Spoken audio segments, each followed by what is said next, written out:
Salam saudara pemirsa, sampai jumpa kembali dengan kami dalam program Berita Pengharapan. Saudara pemirsa, ada kalanya di mana kita harus sadar, kita bisa tergelincir, kita bisa jatuh, tetapi ingat kalau kita dekat dengan Tuhan, Tuhan akan segera mengangkat kita untuk meneruskan perjalanan. Mari kita berdoa sebelum kita lebih jauh mendengarkan firman Tuhan ini. Bapa, dalam nama Yesus, terima kasih banyak Tuhan untuk anugerah kebaikan dan mujizat Tuhan yang Kau siapkan bagi kami di depan. Kami boleh jatuh, boleh gagal, tetapi Tuhan, kami dekat dengan Engkau. Tuhan, ulurkan tangan-Mu untuk menolong kami juga saat ini. Terima kasih Tuhan, dalam nama Yesus, haleluya, amin. Saudara pemirsa, mari kita membaca Alkitab kita dari Perjanjian Baru, Injil Lukas pasal 22 ayat 31-32. Lukas 22 ayat 31 dan 32, demikian bunyi firman Tuhan. Simon, Simon, lihat, iblis telah menuntut untuk menampi kamu seperti gandum. Tetapi aku telah berdoa untuk engkau supaya imanmu jangan gugur. Dan engkau, jikalau engkau sudah insaf, kuatkanlah saudara-saudaramu. Amin. Saya sudah katakan tadi, kita semua bisa gagal, bisa jatuh, bahkan ketika kita hidup sebagai orang benar. Mari saya ajak kita untuk membaca bagian firman Tuhan yang sangat memberkati hidup saya. Itulah Mazmur 37 ayat yang ke-23-24. Demikian bunyi firman Tuhan. Mazmur 37, 23-24.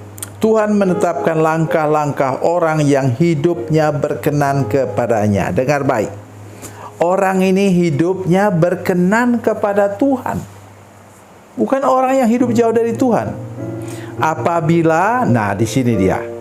Apabila ia jatuh, tidaklah sampai tergeletak, sebab Tuhan menopang tangannya. Kenapa? Karena dia hidup dekat, berjalan dekat dengan Tuhan.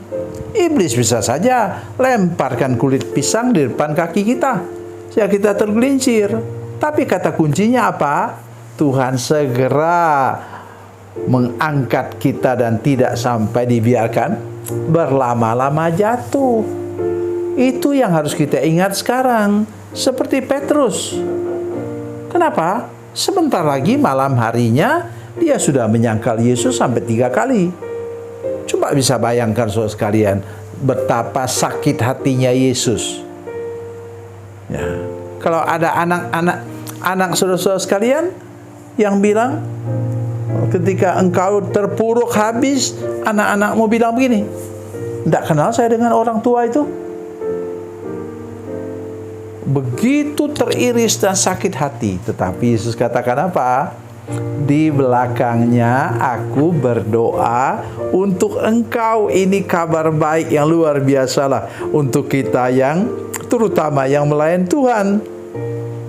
Tetapi aku telah berdoa untuk engkau supaya imanmu jangan gugur. Yesus mendoakan Petrus supaya imannya jangan gugur. Dan engkau, jikalau engkau sudah insaf, kuatkanlah saudara-saudaramu. Sudah perhatikan muka saya ke sini. Ya. Sesudah Yesus bangkit antara orang mati, maka Petrus pergi seperti disuruhkan Tuhan.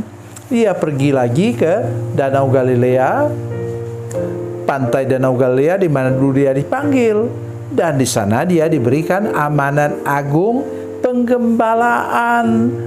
Dia dipulihkan, 3 kali dia menyangkal, 3 kali dia ditanya oleh Tuhan, apakah engkau mengasihi aku? Sudah perhatikan baik-baik ini. Lihat betul. Pesan saya ialah, ketika engkau gagal, jangan putus asa. Yang membuat engkau putus asa itu apa? Roh Yudas. Roh Yudas langsung menjauhkan diri dari persekutuan. Dia kemudian ambil tali dan gantung diri. Penyesalan yang keliru. Oleh sebab itu, hari ini saya mengajak kita semua, saya sudah katakan tadi, tidak ada orang yang tidak pernah gagal, yang tidak pernah jatuh dalam hidupnya. Tetapi pesan firman Tuhan ialah apa tadi? Itu tadi, hafal dan baca itu saudara sekalian. Apalagi kalau sudah hamba Tuhan.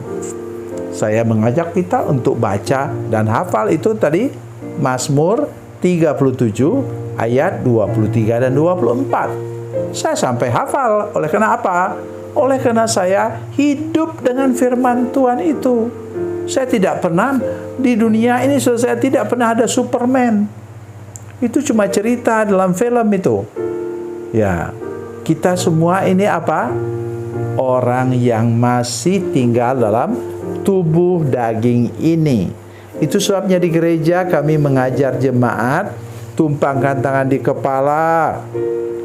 Tuhan, bersihkan pikiran saya dengan darah Yesus, penuhi kepala saya dengan Roh Kudus, jamah hati saya, bersihkan dengan darah Yesus, penuhi dengan Roh Kudus, jamah keinginan, kemauan, kehendak saya, bersihkan dengan darah Yesus, penuhi dengan Roh Kudus.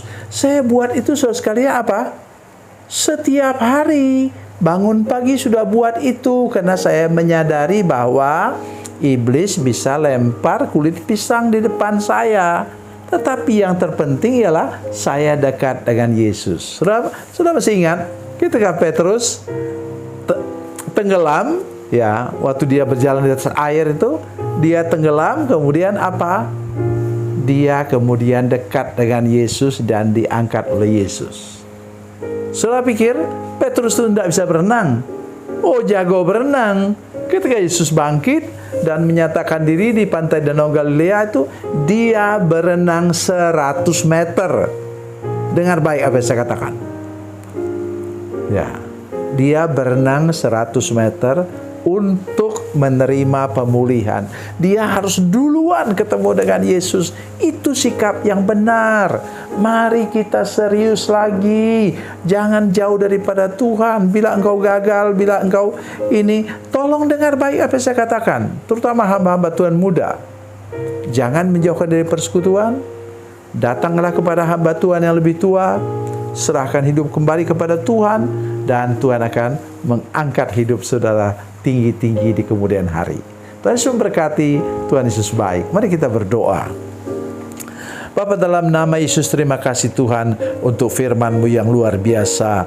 Tuhan, minta anugerah-Mu untuk kami semua Tuhan, terutama para hamba Tuhan yang menyaksikan program ini, supaya kami betul-betul dilindungi oleh Tuhan, karena kami selalu berjalan dekat dengan Tuhan dan tidak pernah putus persekutuan kami dengan Engkau.